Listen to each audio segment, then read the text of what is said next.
Welcome back to TIFF's Industry Conference. And if this is your first panel, an extra welcome.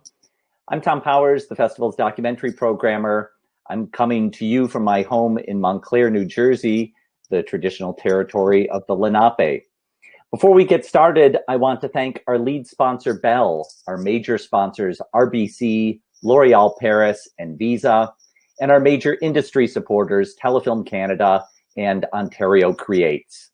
This panel is sponsored by Showtime Documentary Films. Our topic is the future of festivals. Back in May, I wrote an article for IndieWire that was titled, "Film Festivals Aren't Just Surviving Online, They're Creating a Better Future." And you can find a link to that piece on my Twitter page. At the time, in May, we were just 2 months into quarantine in North America, and some people were still thinking that theaters might reopen by midsummer. I'm not an epidemiologist, but my interpretation of the news gave me a different feeling that it would be another year at best before we'd be back to film festivals as we once knew them. So I wanted us to start thinking differently.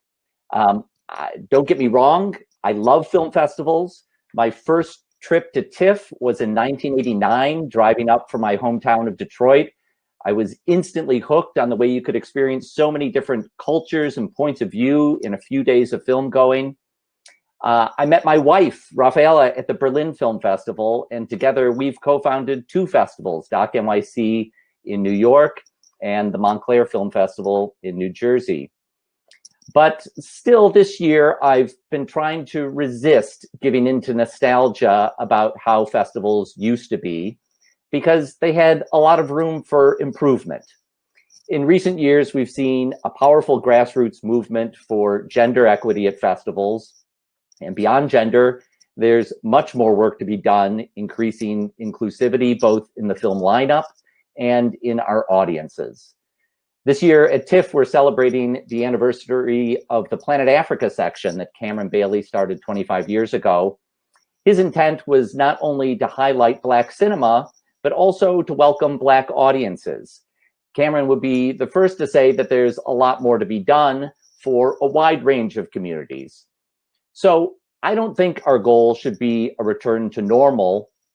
I'd like us to escape the prison of nostalgia and ask how we can do better than normal. Unfortunately, my role here is just to ask the questions. Now I'm going to bring up our panelists who can do the harder work of answering them.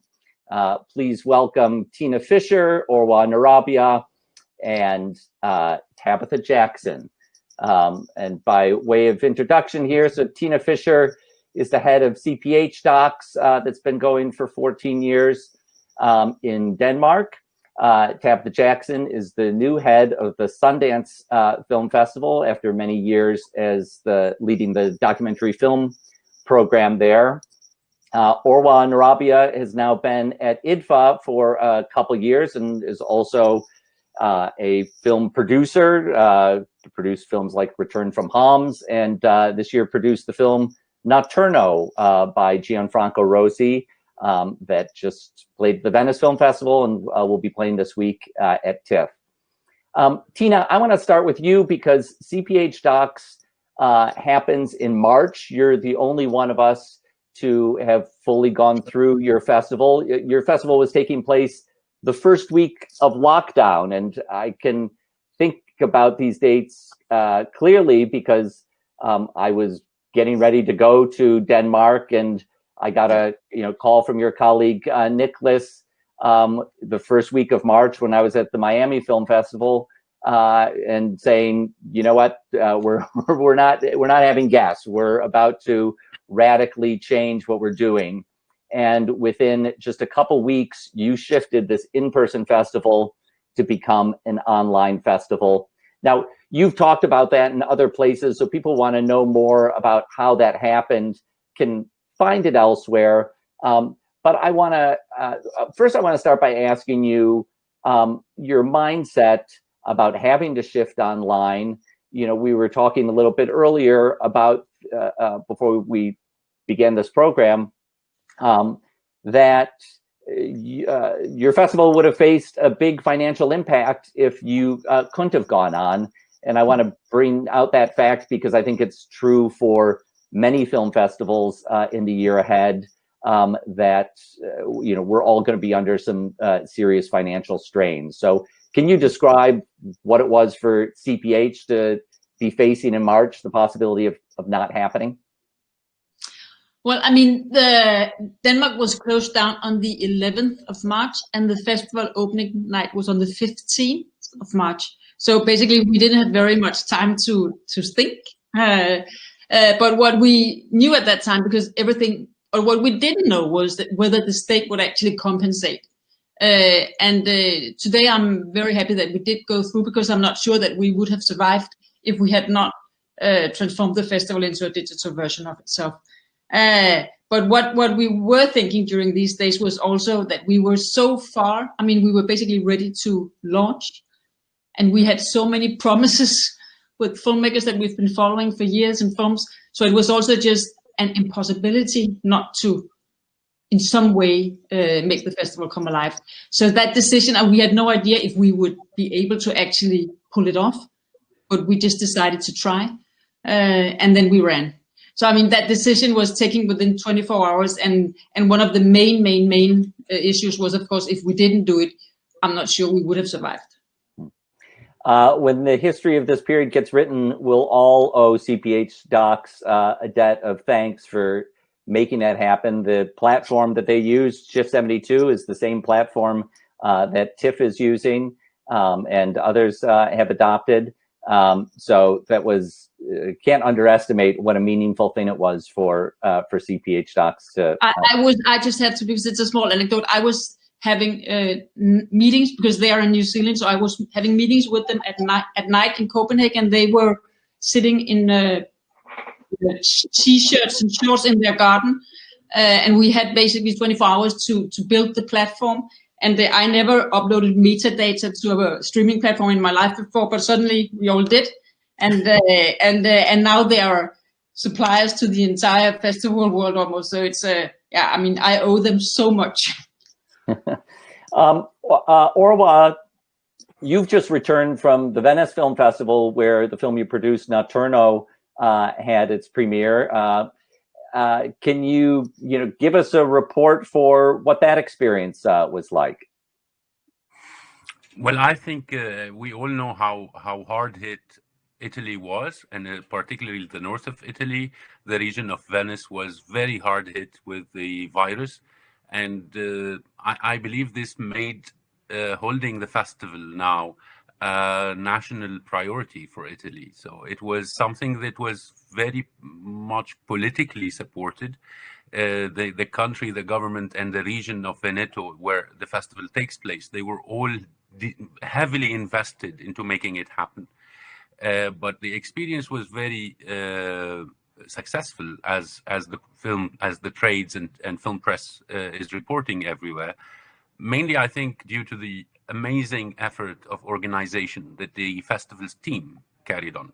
They did a massive job of organizing temperature being measured for everyone entering or exiting any building, masks, making sure that masks are always put on, even during the whole duration of films and in and out from the cinemas. However, it was truly amazing to see that after all of that hardship, we could go and book our tickets online. Everything is contactless, and you end up in a seat in a cinema with an empty seat next to you from each side. But you watch a film in the cinema and you hear people cry and you hear people laugh. So there was something very meaningful in this return that Venice and its team brought back to us. And on the other hand, they took a lot of their industry activity online. So that was also probably the conclusion of most of this industry we work in, that we can live with industry online, at least for now, and then we see. However, the premieres, there was a very minimized red carpet, but there was a red carpet, and there were stars, and there were European stars mainly, and there were photographers, and there was all the press, and all the films in the festival got their usual reviews, more or less. So in a way, I think this is the first festival, exactly like we say CPH Docs pioneered going online. I think Venice is pioneering the comeback in a way. It is providing us with a kind of a roadmap. It is also, frankly, just giving a lot of hope. So in a way, it is coming back, and each country is having a different calendar, a different wave with coronavirus. But we all know that at some moment it will go down, no matter how bad it is getting, and then we come back. Well, that's putting it mildly to say that each country is having a different calendar with coronavirus. Tabitha and I are sitting in the United States. That is its own shit show of coronavirus. Tabitha, how has this disruptive year made you think differently about approaching film festivals?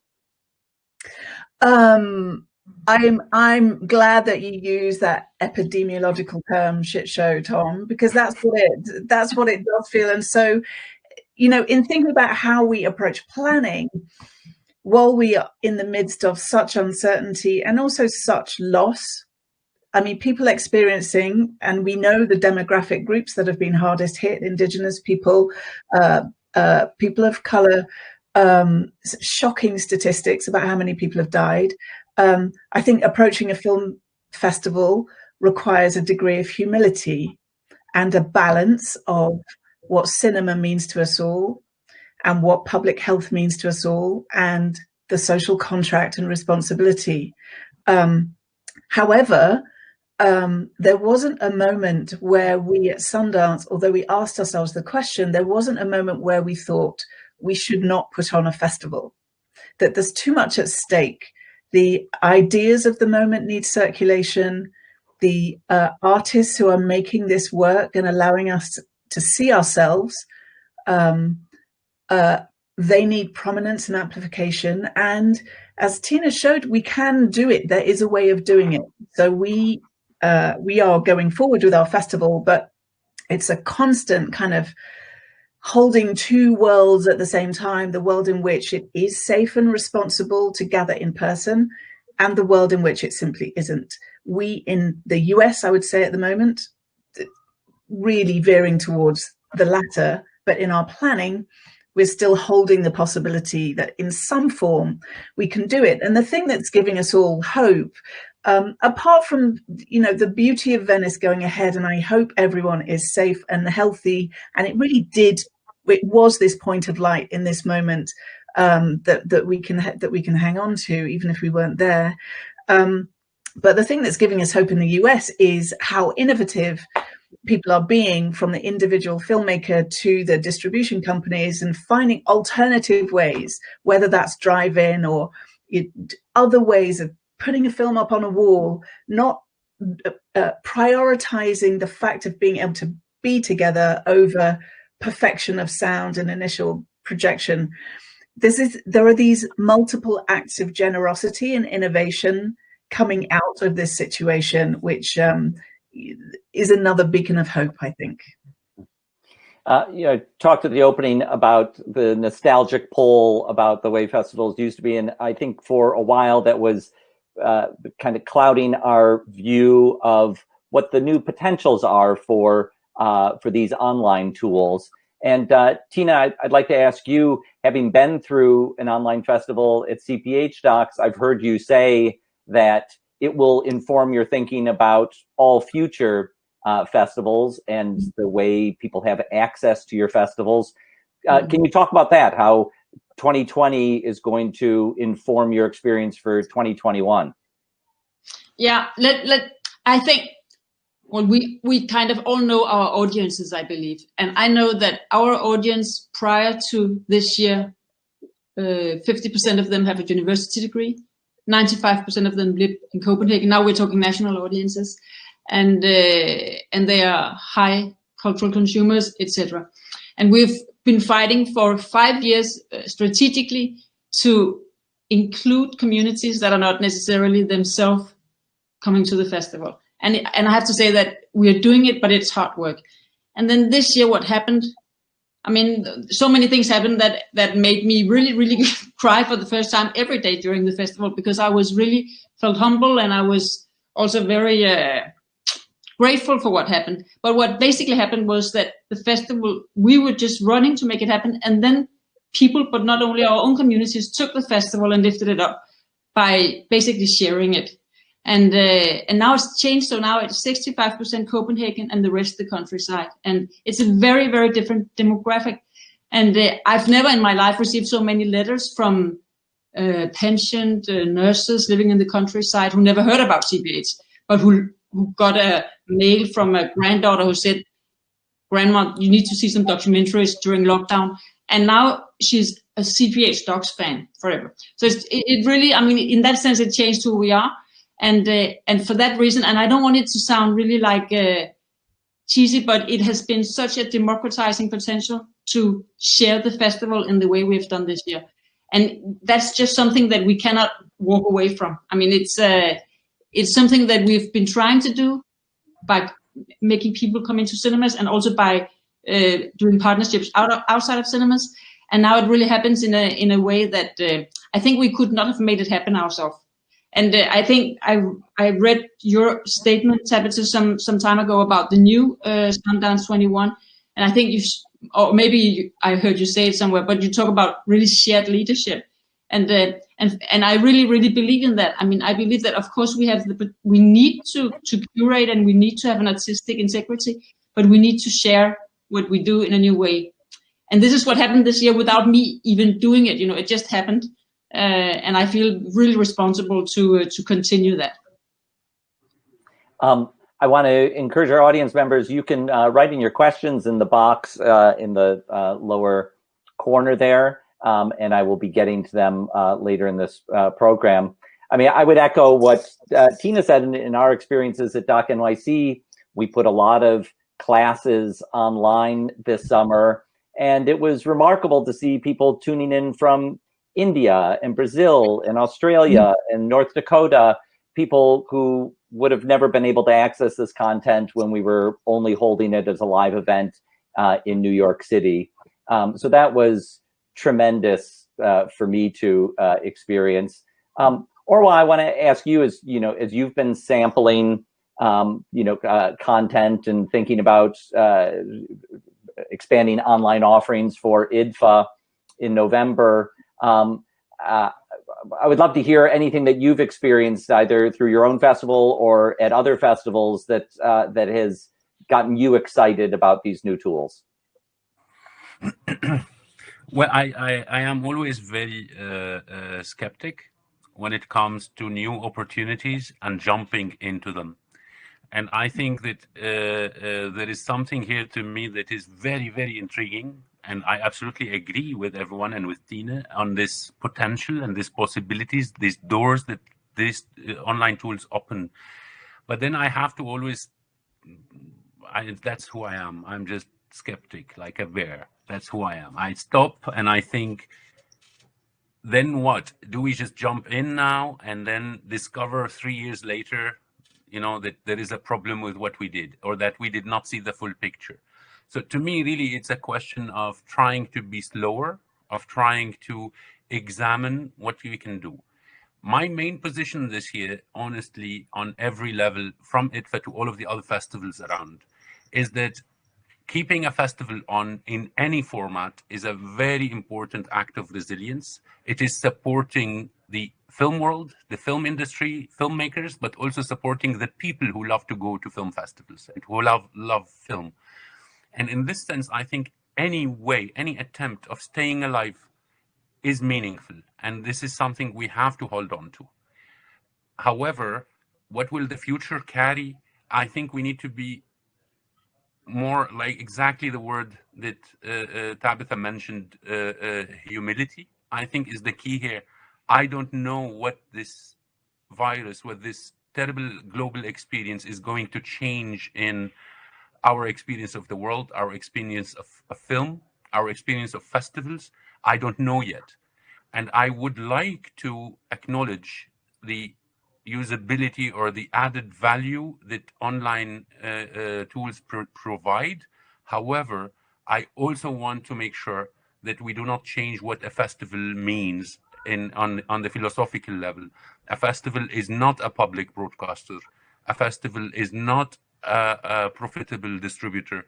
The point is not to reach every pair of eyeballs in a country. That's not what we do in festivals. We are the catalyst. We are the starting point. We are the launch pads.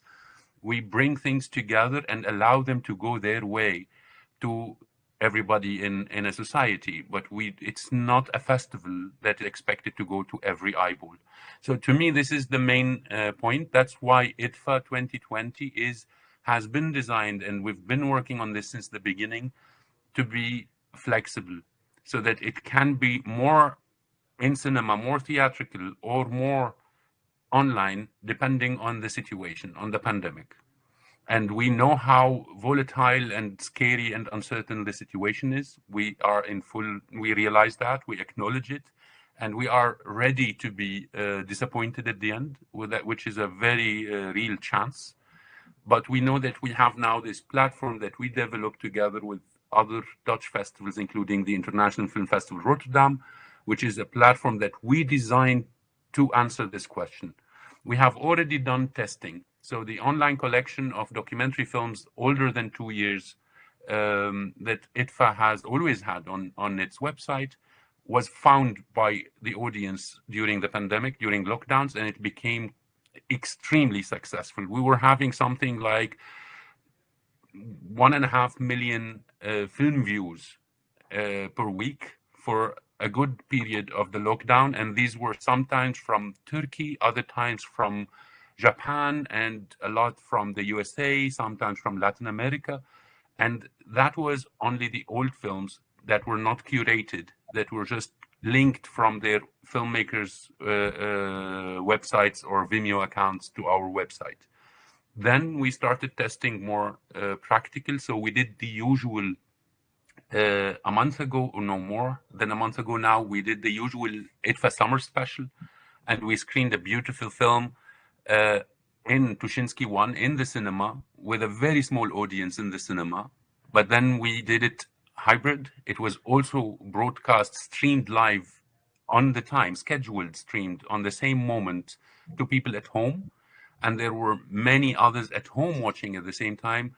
And there was a moderator sitting on stage speaking to the filmmaker and the protagonists of the film in different parts of the world. And it worked. It was a big technical challenge. But now we know that we tested this model and that we can do that too, of a hybrid screening. You can come to the cinema or stay at home, and then you will have the same rights of asking a question in a live Q&A after the film. So you are part of this event, even if you're on your living room sofa. These are tests that will teach us a lot for the future. But again, I am not sure that we have to give up on giving cinemas to the underprivileged. I am not sure that we should feel good enough to allow them to watch films online and not to actually give them the whole social aesthetic experience of watching films together in a cinema. So I think it's so much better than nothing to show films online. So much better than nothing. But it's not that. I think. Sorry, Tina. Yeah. No, but I just want to say that I think that most of the festivals that have actually gone online now have been really taking very much care of actually creating what is a collective experience and not a streaming platform. As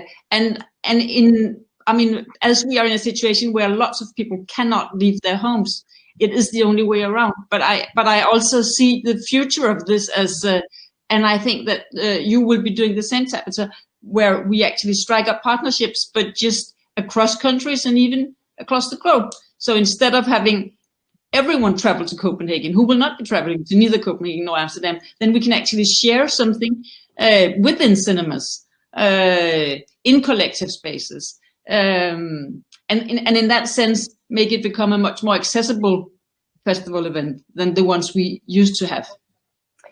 Tabitha, looking forward. Tabitha, Orwa was kind of drawing these distinctions between what a festival is versus what a distributor is. And I want to ask you, if this kind of radical rethinking of your festival how it's helped you think about what the Sundance Film Festival is, who it's for. Yeah, I mean, I think what this moment did was accelerate. It's paradoxical, because as everything came to a pause, other things really accelerated. So the uprising in the United States and beyond around racial violence and racial justice accelerated a set of things and amplified a set of conversations that had been going on clearly for decades, if not centuries, but needed to come to a point. And I think that's the same with the festivals, that we recognize through events that we cannot totally control, the expense of coming to Park City to come to Sundance. It's not available to most people, that experience. So although we rejoice in the gathering, we simultaneously are aware of who is excluded. So this moment where everything is broken open and we are both forced and given the privilege of re-examining how we do these things, it enabled us to think, right, you know, this was the lowest hanging fruit, I would say, of this year. It's like, okay, we need to explode the festival, and we need to explode it off the mountain in Utah so that other people can attend their first Sundance in a different form, but still be. And it also made me even more aware that Sundance, although rooted in cinema and the act of making cinema and watching cinema together, the festival isn't simply the films. The festival is the conversation, the sharing of ideas, the understanding what the vibrations are in society at that particular moment at the beginning of the year. So wishing to have a more accessible festival needs to take into account both what Orwa was saying about what the role of a festival is in a film's life, which is not to expose it to everybody at once, not simply to do that, depending on the kind of films you're having, but it is to be accessible in terms of people coming together and be able to share ideas at the same time. And that's what the online platform gives us the possibility of doing. We think of Sundance as a place of imaginative possibility. The spotlight suddenly shone right on us to imagine a different possibility, different audiences. To your panel yesterday, which is fascinating, with Sonia Childress and Jessie, Thom, this sharing of power, that other people are eager to help us make this festival and carry it. And the multiplicity of perspectives and different contexts, I hope, will make the festival richer. As Orwa says, we may fail, it may not work, but to not try the experiment would, I think, be the biggest failure in this year. And if I may add just one thing, nobody will get it right. None of us will get it right. That's not the point. And I truly believe it's impossible. It is just about really trying hard and using this as an opportunity to explore and think and discuss. So I think that's very important this year. Well, I think it's something that's known to people who work inside film festivals and is harder to see from the outside, is that each year you work towards, you try a lot of things out, some work, some don't, and then you have to wait another year to try them out again. To what you're saying, Orwa, I think it's always been true of festivals that you hope that certain things are going to click, and then you only find out when it's happening whether they click or not. So Tabitha, you referred to this panel I did yesterday called Steps to Creating a Better Documentary Industry, and that will be available on the industry platform, I think later today. It's not up already, and will eventually be on TIFF's YouTube page so people can see that. But Sonia Childress and Jessie Wente, my guests for that discussion, were asking questions about representation, who gets to make films, which films get elevated in a festival context or in a distribution context. And with the backdrop of street protests this summer, those questions have really increased in appointedness. They're old questions, as Tabitha said, but they have a new momentum now. And I'd like to open this up for any of you to address how your own festival is grappling with these questions of what voices get represented, who's making those decisions, and how we're getting new audiences in to see them.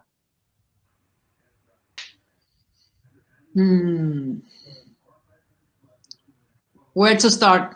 Well, can we just all of us talk, because I really don't have an answer to it, but I can say that I think it's one of the most important questions at all right now for festivals to address. And I can say from my own organization that we are in the process of talking about it right now. And I think the starting point of that, and I think it was also mentioned actually yesterday, the starting point for us when talking about it is basically acknowledging our own privilege, basically. And then starting to talk about how we will work around it. Because, I mean, I think I've never been inside the Danish documentary community as now, where there's so much talk about it. I mean, people are calling me and saying, hey, I'm on my way to shoot in Africa. Should I stop my film? So it's an issue that is at least as I see it, one of the most important issues to be talking about as organizations. And that being said, I want to say that I think we have all been a part of it for not only half a year, but for all the years we existed. I mean, in the way we program, in the way we invite projects to our industry platforms. I mean, none of us just invites our friends or what we like best, but we have most of us criteria for how we do it, and the representational discussion becomes a part of that. And I think also, the question of yes, representation, but also how we move beyond representation, and what this demand for curatorial justice and accountability from, as you say, Tina, very privileged institutions like ours, who have a huge amount of power in terms of real estate, financial, the anointing power that we all have. These conversations internally have I think become much more urgent and pointed, and our staff, particularly staff who haven't been in the institution for a long time, coming in, maybe they're younger, maybe they are BIPOC, they are they are critiquing the way we deal with this as we do it. It's so as we talk about numbers, there is a response, which is it's not just about numbers, it's about our practices and how we think about things. When we are in the curatorial process, what are the implicit assumptions behind our choices? What are we choosing to value in a film? What do those things that we value require from the person making the film? How does that spin out in terms of who has access to resources? Who is allowed to go and explore a subject and given resources to explore a subject that many other people are familiar with, but they are not given those same resources? All these things are so deep and so multi-layered and so personal to everybody involved in the process. It's a big kind of vibrating mass which has to explode things open in the way that the pandemic has. Someone mentioned COVID-19. It's Tony Patrick talked about COVID-19, which in the US he described as COVID-16-19. These same huge forces of discrimination. How are we dealing with that? So when being lucky enough to be invited onto panels like this to talk about the future of festivals, it can also feel incredibly narrow if we're not careful. We're talking about the future of everything. We're talking about the future of culture, how we see ourselves, who's owning the narrative, how are we implicated in these things. And the stakes are so high. It's terrifying and exhilarating. And the conversation needs to be much broader than it is currently, and have a much more pointed tip to it, which is things have got to change. People have got to give up power. Other people need to step into it, and it's gonna be messy, but we're in that moment, so it's exciting. Anyway, sorry, over talking. Yeah.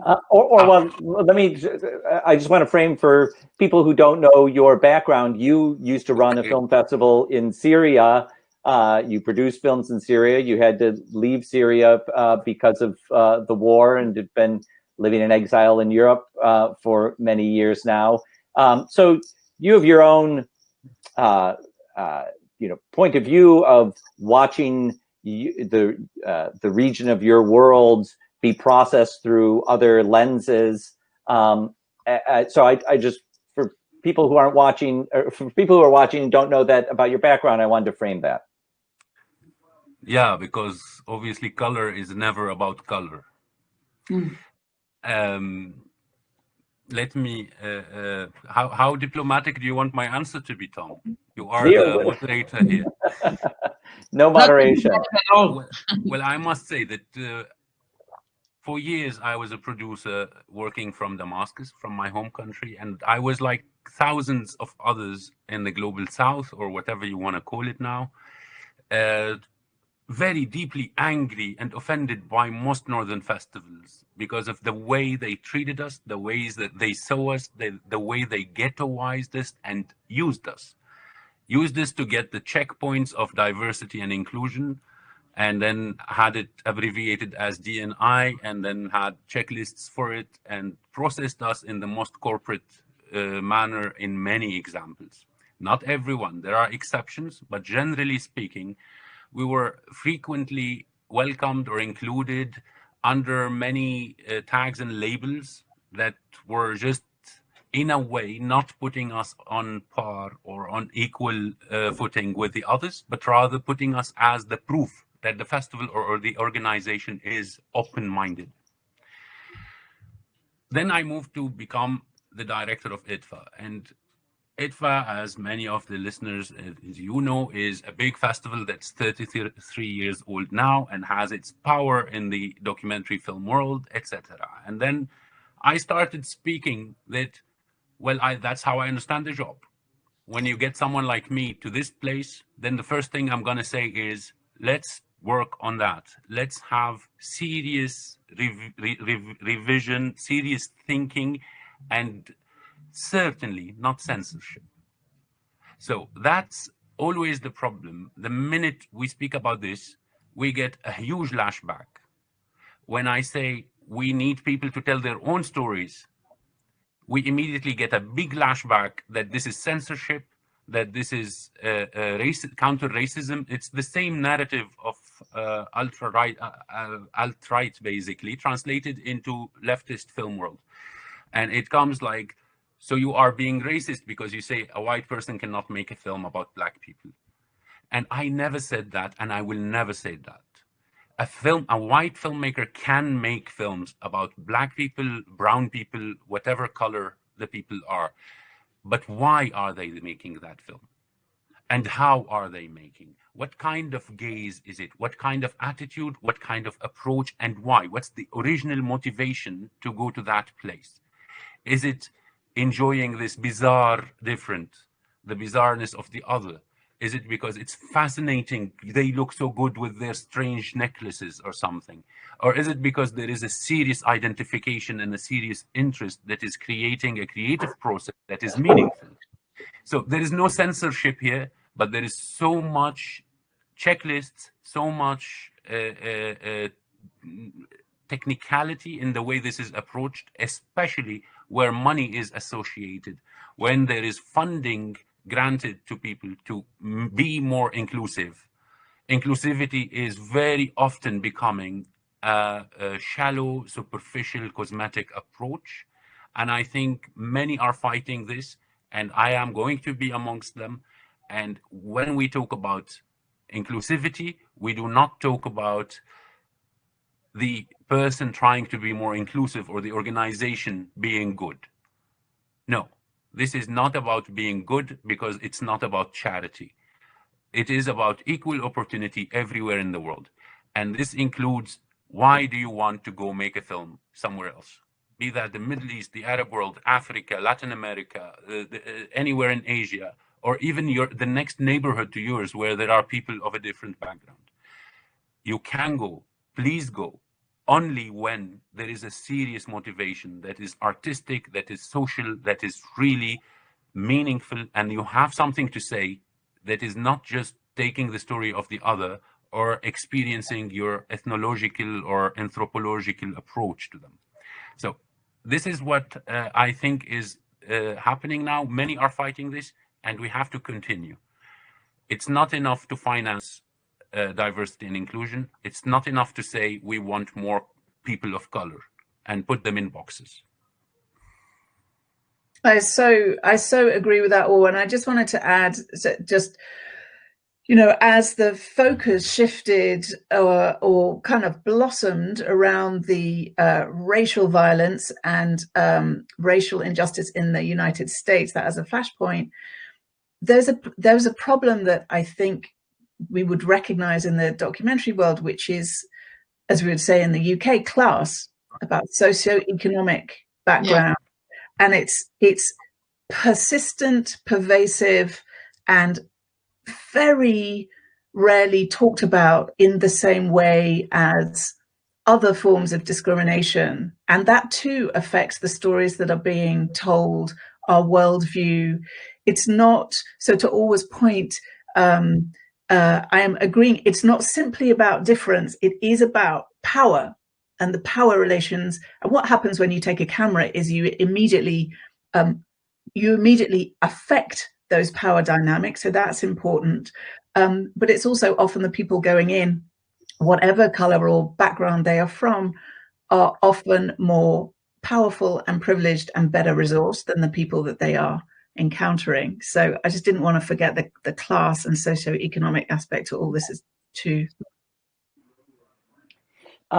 Can we talk about, as festival programmers, the tensions that we feel over the funding of our festivals, which has to come from somewhere, whether it's coming from a government or coming from sponsors or coming from high-end donors that want something special from that experience, or is coming from ticket sales or streams of revenue that are earned off of the work of artists. There's many layers of complications to the way that we earn revenue as a festival.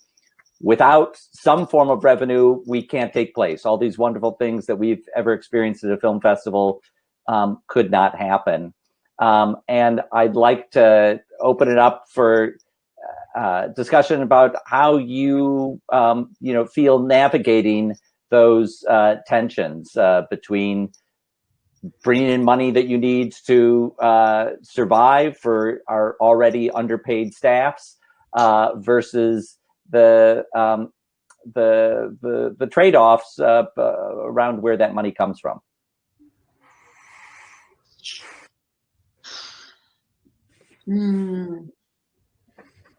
I'm so glad I get to ask the questions. I mean, it's quite okay to ask it, but I guess there is, at least I think that there might be a difference between the European festivals and the North American festivals. I mean, I don't really receive neither funding and I don't take partnerships where there's any kind of involvement in the overall vision and profile of the festival. I really, really do not. And I can say that I'm improving it each year. I mean, there might have been years where I actually had commercial sponsors, not that they could have any kind of influence on the programming, but because the audience that attend the festival, like TIFF Docs, would be so aware of commercial brands being a part of it, then they would simply criticize the festival for being actively engaged in that kind of, I mean, in this case, it was an American ice cream. What is it called? A cup in boxes? Well, anyway, it doesn't matter. But we basically tried not to work with any kind of partners that will have an influence on the overall profile and vision of the festival.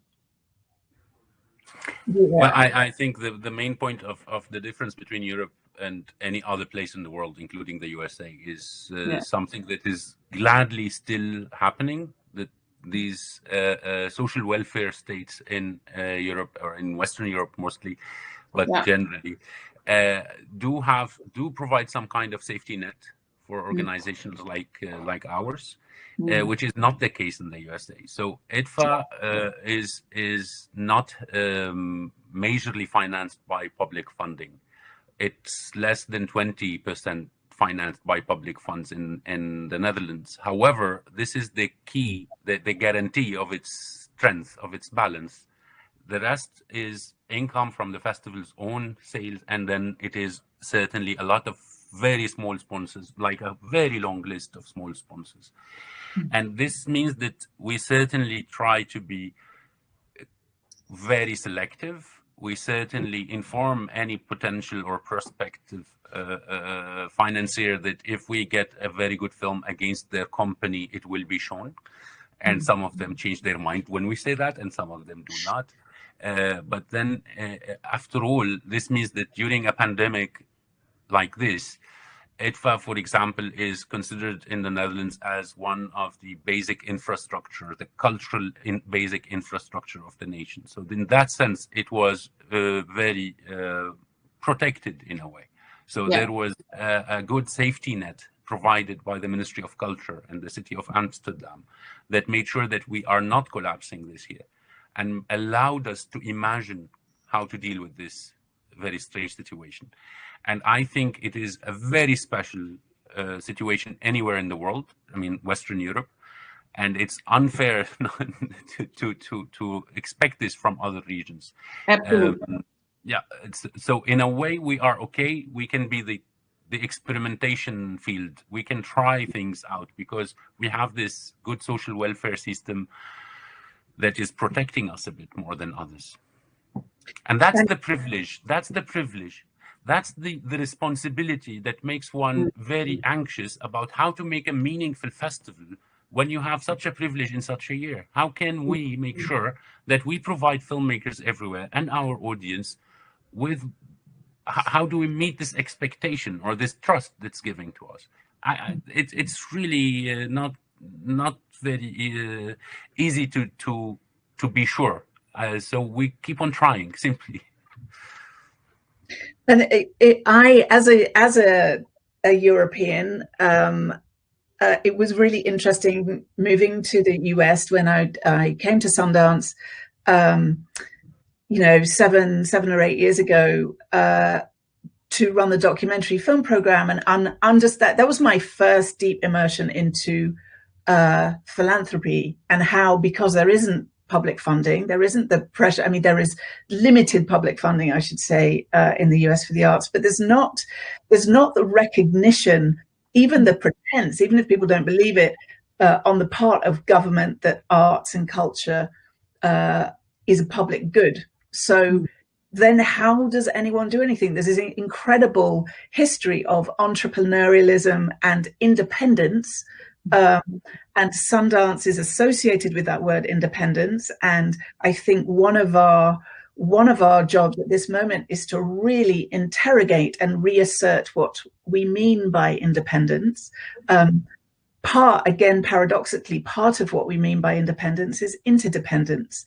That in this framework, which is a capitalist framework, with no underpinning from the state for arts and culture in a way that's meaningful, then we need to rely on the philanthropic field, the corporate field, and how do we achieve that balance? And so much of what we do, I think, as festival directors is try to find the balance between what things that are in tension. And so independence is in tension with taking sponsorship or support from others. So we mitigate that by making it absolutely clear, to your point, Tina, that the curatorial values of the festival and the programming may not be affected by anyone else's agenda. And we are constantly trying to find the balance between how much money we take, what prominence is given to it, what the perception is, of course, what the reality is, but also what the perception is. And I think, you know, it's me coming into this job. This is my first festival. It requires one to dig deep into the mission, into the philosophical values, without sinking the whole thing through a kind of naive act of purity. But there is definitely there are definitely big conversations to be had, because we are in this age of reckoning about who we want to be and who we want to serve, and how best we can do that. It's like the biggest thing that's occupying my mind at the moment as a non-profit institute and a non-profit festival. Yeah. Yes, I mean, those are things that are hard to talk about in public. I appreciate each of you taking a stab at it. And, you know, they are the things that in private we talk a lot about, but it's hard to navigate. We've got about 7 minutes left, and I do have a bunch of questions that have come in. Some of those questions are very specific about hybrid film festivals and how distributors are responding, or ticket caps to online festivals. That was a question that came from Piers Handling, the former head of TIFF. And I would say, I would direct you to the article I wrote in IndieWire for some of those, because I did cover some of that, and it might be beyond the scope of this panel to get into those details. But I have a question here from Brian Newman, a longtime person in the film festival world, and consultant on many documentaries. And he's asking about festivals targeting new audiences, something that we've been discussing, and how any of us are thinking about targeting those new audiences. Tina, I know at CPH Docs, you've had a lot of success bringing in a younger audience. You know, when you talked about your numbers, to me, they're numbers that I certainly envy in New York City, where that is more of an effort for us. Maybe we could start there. The efforts that you've made over the years of targeting a younger audience. Yeah, so it's not very strategic, what I have to say, because the thing is that when we started the festival, we were all in our 20s or early 30s. So we were, I mean, basically creating a festival that was meant to be for ourselves. So it was a big break with the regular documentary community at that time. And I had lots of angry filmmakers and people from the documentary industry calling me all kinds of not nice things, because they basically thought that we were disrupting an existing community and industry, and that we didn't want to play with them. And it was not the case, but we were just saying, we need a festival that is, it's a party, and you can dance, and you can watch films, and you can discuss, and you can be politically active. But it was really a very young festival. And that was basically the DNA, and we've kept it by bringing in young people to work with us ever since. So if you're here, you will see in cinemas that people are relatively young, and that we try to co-create and do things in partnership with lots of young organizations. I mean, political organizations, but also all kinds of other types of young organizations. Yeah. So I mean, it's really been a part of who we are, and I hope it will continue to be part of who we are in the future. And we actually also right now starting up a big network of youth organizations that are going to be here with us in our offices and work here with their projects during the year, and not only film-related organizations, but also politically engaged organizations. Orwa, you have a large spanning festival in Amsterdam, I think attracting over 100,000 visitors. What are the efforts that your festival makes that it's not all the same audience? Well, there is a core audience that is like most similar festivals, there's a core audience, a loyal audience that comes from city center, higher educated, white, and that is a challenge that IDFA has been working on way longer than my arrival to the team of IDFA. And in a way, we have long-standing relationships and partnerships with various organizations and venues, so that we are not the ones parachuting into underrepresented or uninvited communities, that we work together with them. We have an ongoing program that goes year-round that's called IDFA Meets, where our programs are actually co-curated together with young opinion leaders from these communities in different communities and cross-cultural parts of the Netherlands. Now, on the other hand, I do believe absolutely in inclusion being a matter of structure. So in a way, when we speak about gender, when we spoke about gender long from the past over the past few years, and we did not have a normal gender representation in our own team, that was not only hypocritical, but actually that means automatically we will not get a better audience and a more gender balanced audience. So now we've worked on this very hard. Now we have a board for IDFA that is chaired by a woman and has a majority of female members. We have almost a majority of more than half of our team is now made of women, but we have a very strict policy on hiring and employment, and I think IDFA every year is becoming more international, more global as a team, and this year even way more than last year. So it is truly, in my opinion, there is the short term, which is to try to show people films about them and then get them interested, and then they want to come because they connect with the subject of the film.